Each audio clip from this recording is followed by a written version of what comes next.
Danny, what you've got? How would you see 2018 for your gym, mate? A few positives, a few negatives. Again, a boxing year. Thought we were unlucky with it. Obviously Mason, I thought Fagan performed pretty well. We had some good results out of the others as well. That's a weird one, you know, when you're talking about Mason then, you know, a fight that he's winning and there's only one round left and obviously he gets stopped because of the cut on his lip. I think Darren Tetley's still just either in the top 10 or just outside the top 10, and Box Records dropped Mason down to about 35. How crazy is that? It's crazy, but it's boxing again, isn't it? You can't read into boxer. Well, you can, but I think the top 10 is normally fair, but to drop him 25 places, it's you know, really he should be a place or two behind him, shouldn't he? Yeah, and he was going into a pretty decent fight before Christmas until the maxi facial fella, but it is what it is, you know. He'll climb back up, he'll have another big fight, he'll get there, and hopefully we have a challenge for that belt or someone around that area, someone around that level, you know. That's where it should be, especially if you watch that fight and you've watched them previous. That's where it belongs. Again, I think we all forget that was probably his first real fight at welterweight as well, wasn't it? Yeah, he'd made welter before it, and then he made welter twice. Sorry, he made it on the Johnny Boys. Yeah, in December, didn't he? Yeah. And I think he did a day off weigh-in where he was slightly. But they were only 4 and 6 rounds, and so to go into a fight for the first time when it's going to be scheduled 10 rounds. When he hasn't been that way for years and he performed, he was fit, he was strong, and he was definitely more than capable. And it was a great fight. That's the other thing. You know, you've got to be honest, haven't you? It was a great even though fight. it was a loss, I think it probably did him a lot of favours because it was certainly the fans were all talking about that. Yeah, and they were talking about him as well because he was the underdog, all that sort of stuff, and he's got in there and done a job. But unfortunately, the job wasn't completed at the end. But. And then you say you had a bit of bad luck with Matty Fagan going over to Doncaster. Yeah, I wouldn't call it bad luck. Everyone I spoke to said he performed out of his skin, thought we'd done enough. Okay, we thought we were doing enough early on, but he did fade, and he'll tell you that himself. He's got to get that belief back. He's got to, you know, Fagan's Fagan, but if we can eradicate them little mistakes and get him back on it, I think we'll have another good year with Fagan. People forget about him because he's just under the radar, doesn't use social media, doesn't do nothing. He's always in and around, he's always willing to fight. Lovely boxer. Lovely boxer. Then you had the comeback, well, the rebuilding, I should say, of Tom Farrell. Yeah. 3 fights, the loss 3 in wins. 2017, then back right at it in 2018. Two KOs, one other win. Yeah, anyone who tells you, anyone who's sparred has it or has taken pads even or fought him will tell you he can whack a bit. Well, I think, and he settled down into it this year. I've seen you on the pads there before, and obviously he's lost 3 fights. Say, I think he stopped 2 of those guys that don't normally get stopped, and stopped him in good fashion. So watching him on the pads there, I was saying to you before, do you think he's a beautiful boxer, great movement in there? Do you think he spent more time on his movement and now he's mastered that, it's given him a bit more time to plant his feet and still I be like what you elusive? said there, I like, you know, me and Fazza have got a click, and so the other coaches with him as well, and they all watch him, we all talk about it, and you know, sometimes we'll say, do you think he does that too much, or do you not? But it started to work for him, we really got into flow. I think it came into fruition when he was with when he boxed Kofi Yates. I thought that was one of the best like coming out switching performances that I've seen in a long time. Thought he was brilliant that day, and then I think he pushed on from there, showing the movement. And if you watch some of the flowing pads that we'll do and some of the movement drills we'll do with him, he's brilliant at it. And he makes it look effortless. And then I think what you're saying, like, the more it's gone on, the more maybe we have been able to come away from that, and he can use that where he needs to. And we've been exaggerating stuff and going over stuff over it and reiterating points, and I think his boxing IQ's come on as well over the time he's spent in and around with the pros, in and around the gym. And you know, I think he's got a good fight IQ. That's the thing. He knows when to let go, he knows when to get fluent, he knows when to get on his bike, he knows when to sit there with himself. So when we had Luke Willis, who was injured for the majority of 2018, but came back with a bit of a bang with 2 great fights at the end of the year. I think. Well, one's certainly a great fight. Yeah, I think people are starting to sit up and notice Luke. I think he's always cried out for the notice, but now he's getting the notice because of performances, which is the best way to do it. You know, I know people use the social media platforms and promoters and stuff like that, but most of our lads go about it by, you know, a little bit of social media and a little bit of peer talk about them, but they tend to go about it by, right, well, we'll go and spar out there, we'll go and train out there, we'll go and fight there and you can see me. Well, I mean, it was a brave decision for him to come back against a kid with a record. I think he was 7-1, Des Newton. Yeah. Been out injured for 10 months and he comes straight back into an 8-rounder against arguably the best opponent he'd been in with. It sounds like I'm talking big-headed, but I'm quite like particular in what I do and what we do as coaches, and you've been around the gym enough Lee, to see what we do and how we do it. And I would never ever say, you know, I would have spoken to Stephen before and said, no, knock it down to a 6, or his hand's not right, or I'm an honest coach, I'm honest with the lads, I'm honest that they come and see me, and I want them to be honest with me. I said, no, we're doing an 8, we're going to be ready for 8, and you know, Luke at the start of camp would have gone, Jesus, I'm doing an 8 here, yeah, it's late on, and then a couple of weeks in here, he knows like what we're doing, when we're doing it, it's seen on the board, it's seen, even a brief message we're doing that this week, what we're doing 4 hands of sparring this week, you know, and then progression periodization, using little micro cycles and stuff, and he's starting to believe it and see it, and it's all there for him. How can you not be confident in an 8-rounder? You know, the fair. And do you know where you finished as well? I mean, it was a dominant from start. Was it round 7? He just went. Off you go. But he really went for gold in those last 2 rounds. Yeah. It wasn't. He'd won the fight. The fight was won. The kid, you know, I think he put him down in the 2nd round. He beat him in every round up to then, and then he just went for. He could have just relaxed and cruised through it, you know, but he went into. But is that not where you proved it? Well, next time, if I'm in at 10, if I pick it up and push on, can I do it? Yeah, of course you can. Yeah. It's got it in his locker.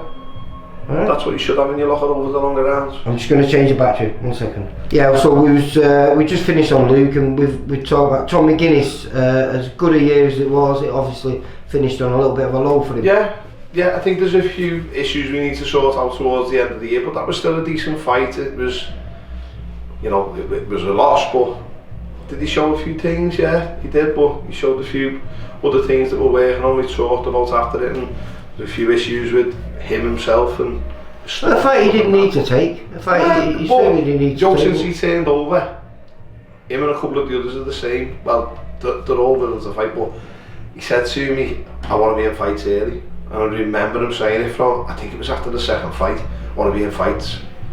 Alright, you've had your learning thing, it hasn't been too steep, and you go down, you know what I mean? I think he showed a lot, because after 4 rounds, I think he was probably down after 4, and then he dug in deep. Might have nicked the 5th and was doing well in the 6th until he got caught with a good body shot early in the 7th. The other thing is, it's credit to Colin Day as well. Colin Day performed on the night as well. That was the other thing. Robbie and that would have sat there and meticulously gone over it, and Colin Day did some nice work that night, and I thought he progressed through the rounds as well. I think it was great for VIP, because when we do put them together, you know, there was no title on the line. They were both stepping up to 8 rounds, and I just thought, hopefully them two are going to lead the way for a lot of other fighters this year to do the same thing. I think it's about time, whether it's just Steve's or Steve's fighters against other fighters, make step ups, you know what I mean? Like, you're not around it for a long time, you don't want to be. Obviously, you've got to be careful, and you've got to have a boxing in mind and stuff like that. But I don't think it's on last men who've gone too deep. As long as, well, I'm saying this, but a lot of the lads who I've had who were there, they've had long, fruitful amateur careers, or the men. They know what they want, they know when they want it. But, you know, what's the point in holding back too long and then they never get there? You know, let them have decent tests. Like you just said about Willis there. He had the test, Tom Max had the test, Faz has had the test, Mason. They've all had tests. Most of them have come through it and then pushed on. And be better for it. Yeah, and even if... let's put it this way, this is the year now, 2019, is the year where we're going to find out whether that's true or not.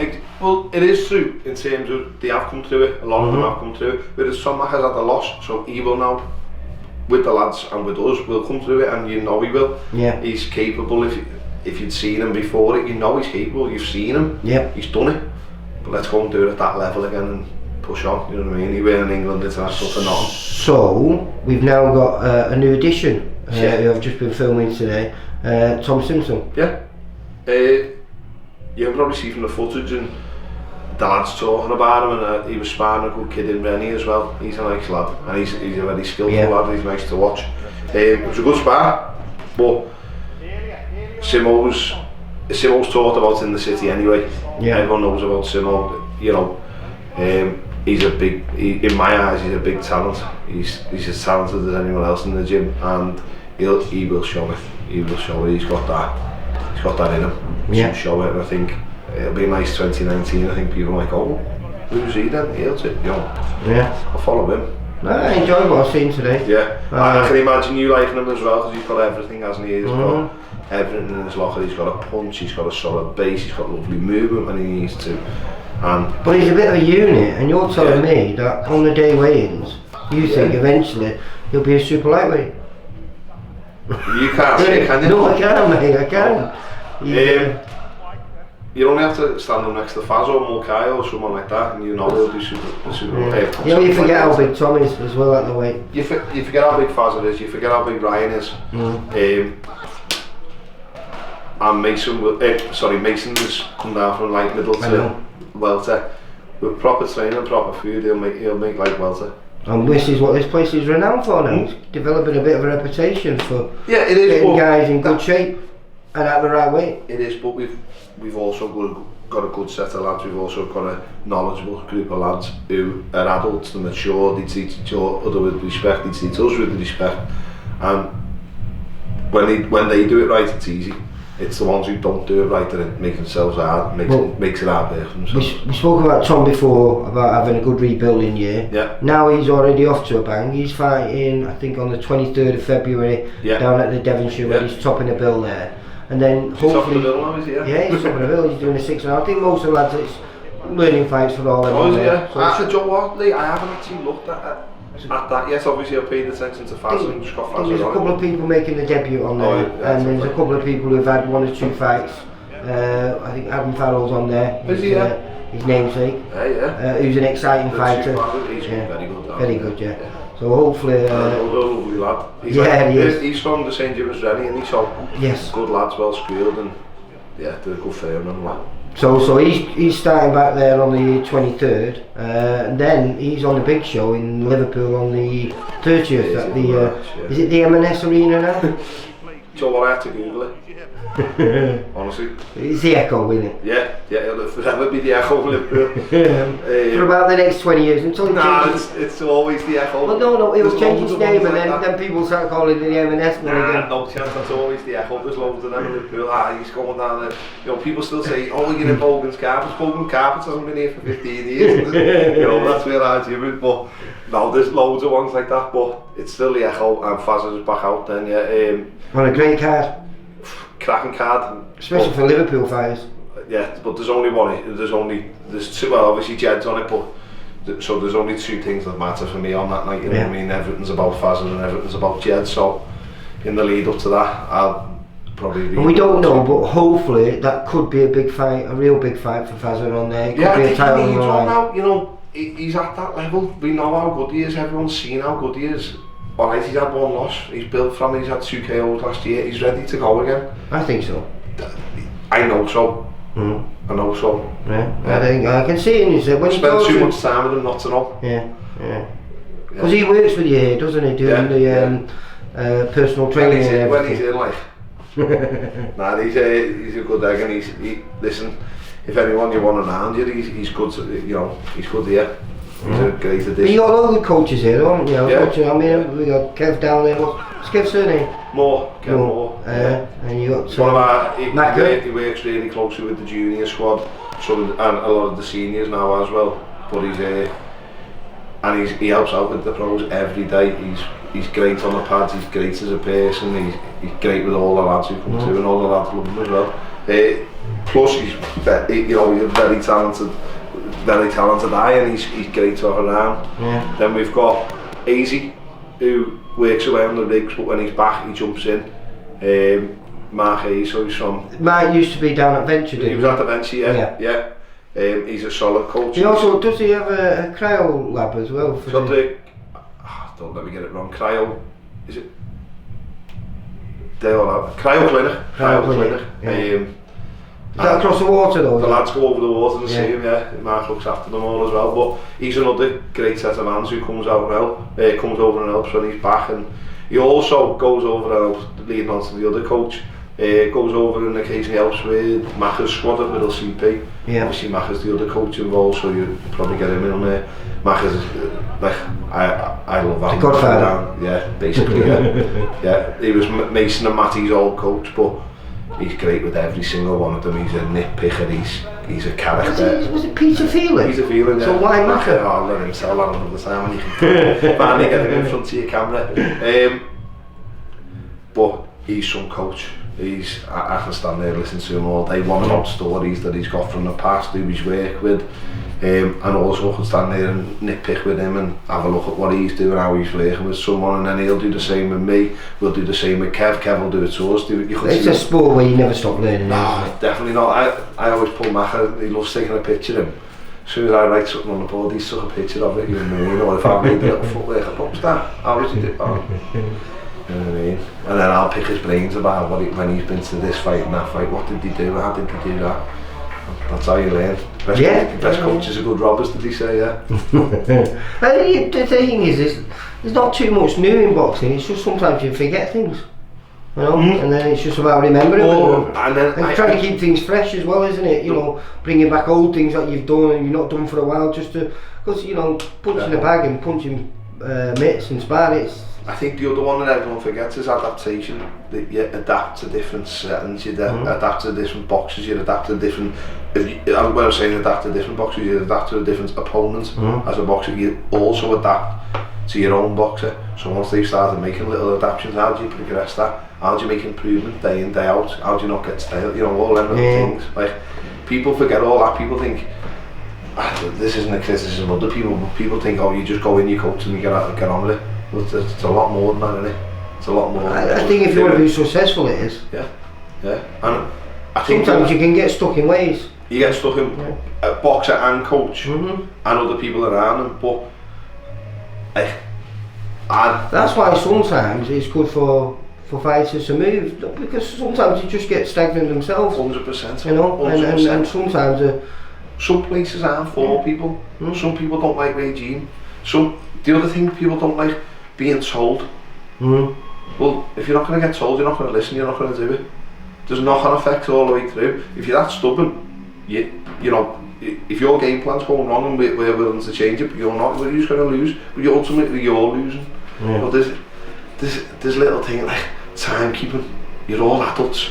You've got watches, you've got clocks on you. When you've got as many fighters as you've got to and I want to give them all the same time, the same attention to detail. They're not willing to give me it. Because it's long hours for you, isn't it? Most days it's long hours. Some days, yeah. I'm a lot better with my timekeeping than other. Like, my timekeeping in terms of being punctual is fine, but it's my timekeeping in terms of giving my family time a bit more, in terms of giving, like... Because you just become a fighter last year, didn't you? Was it year before. Was it? Year before, year and a half now, yeah. Oh yeah, was it? Yeah. How's that going? She's a character, mate. Yeah. Mrs. away for a week here, so I'm getting a brunt of it this week. I'm playing proper full time, daddy, today. Yeah, no, I love it, Lee. You know the good thing about I've got a daughter and she's 17 now. The best thing about having a daughter is she's your little girl for the rest of her life. Daddy. That's all you ever get. That's all I got her at 5 this morning. 5 this morning, and she started looking around the house for mummy, but she weren't there, so she'll kill me for that. So we've chatted about what do you expect for Luke then this year? Hopefully a big breakout year for him, Luke Willis. Well, yeah, fingers crossed. We get a phone call soon, and then we can start preparing for big fights. You know what I mean? It's all well and good saying you want big fights, but let's get them. We want them now.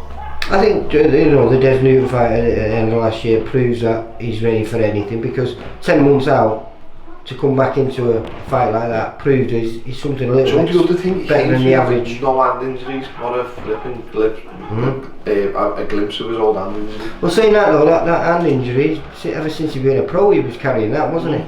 So it was something that needed to be done. And made up, he came back from that one. Because I'm there, I was good that night, and went, get in. Sometimes that's a big win in it, you know what I mean? Yeah. Well, psychological as well for him, you know what I mean? Yeah, definitely. Like they've all had, everyone has a niggling injury or goes through a camp. Remember Fazzer after one of his fights, it used to be in middle knuckle, and that's been great, you know, and touch wood, all them little things go. So, you know. So you're excited for 2019? I am excited, mate. I'm as excited as ever. I'm also, I'll best throw it in, well, not best throw it in there, but like, I'm dead lucky to have the amateur gym and the gym that we've got as a whole around me and us. Like, our amateur coaches are superb. Like, they'll give you everything. They are absolutely brilliant. And how many kids you got carried down here? Because I've never been here when it's been a... That's our board there. Oh, I think it's too white there. The weekly weigh-ins. Like Mick Kane, it's a bit bright, so... That's the weekly weighing sheet. So how many's down there then? What about 25, 30 is it? Yeah. So we're getting there, and we've got Kev Moore and Kev Carey and Niall as well as the other two, who are fantastic additions to any gym, and we'll make up 12. Who's Italian John? I can't believe all the names you picked. Well, obviously you won't pick that one. He's an Italian lad who doesn't... He's called John? No, he's not even called John. He's not. He's not even called John. He's a fucking pain in the ass.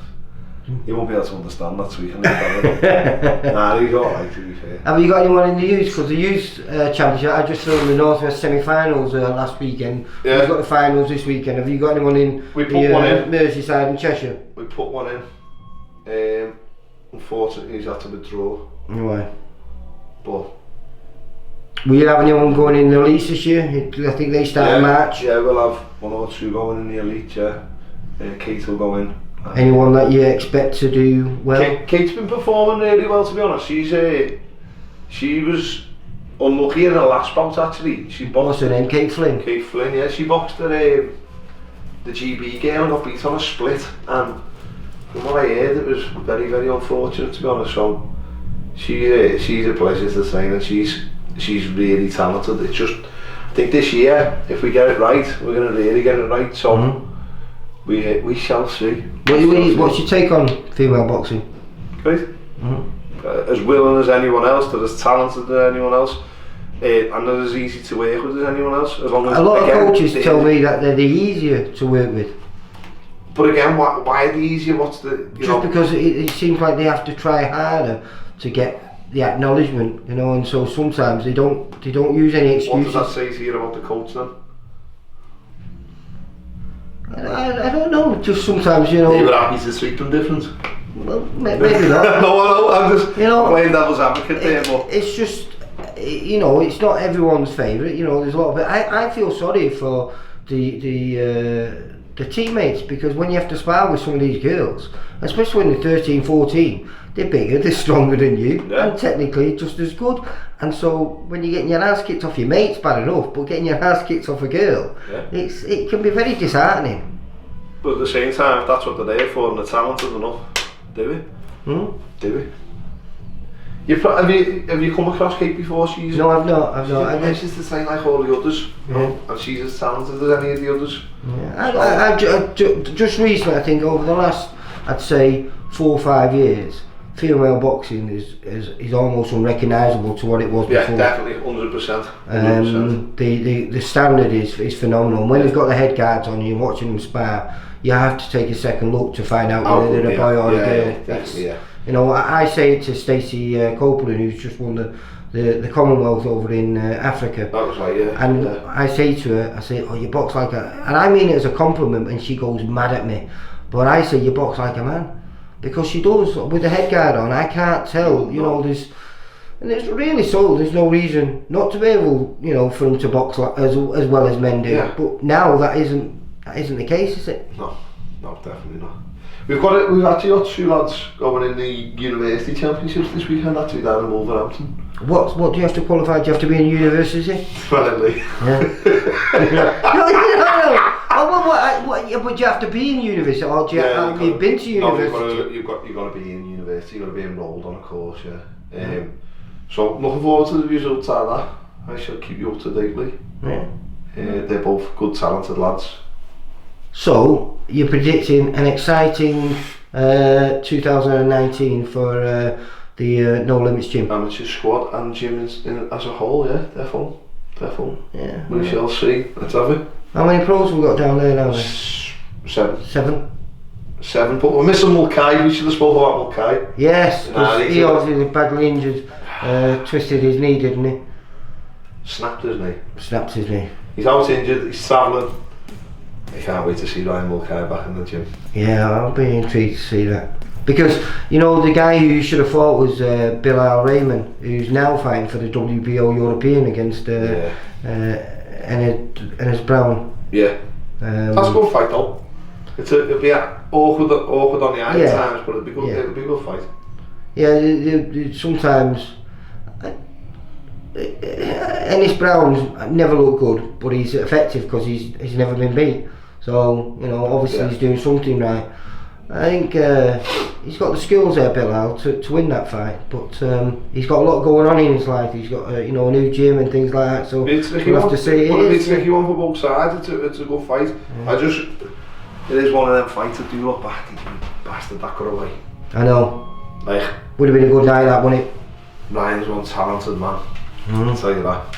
Do you think he can come back and make a bit of noise when he does? Let's see how he is when he comes back. I'm not making any prediction on Ryan. It's not fair on him neither, because the other thing is he doesn't want to come back and be right down the rankings and be someone's cannon fodder. You know what I mean? Ryan wasn't ever made for that. He was made to go up there. But has he got a preliminary date when he might be able to come back into the gym, or? Nah, you know what? It's more like play it by ear now, because if he comes back and he might come back and never want to do it again. So I don't want to put pressure on Ryan, but. You know, I've been talking to him over the text and he sent me the odd picture while he's been travelling and he looks happy, he looks in a good place. So let's see how he is when he gets back and let him judge it. Right, so 2019 could be a very, very exciting year for No Limits. Definitely. Thanks very much for coming down, Lee, and nice one to all our coaches as well, they always need to mention. Alright Dan, thanks a lot mate. Cheers mate. Bye.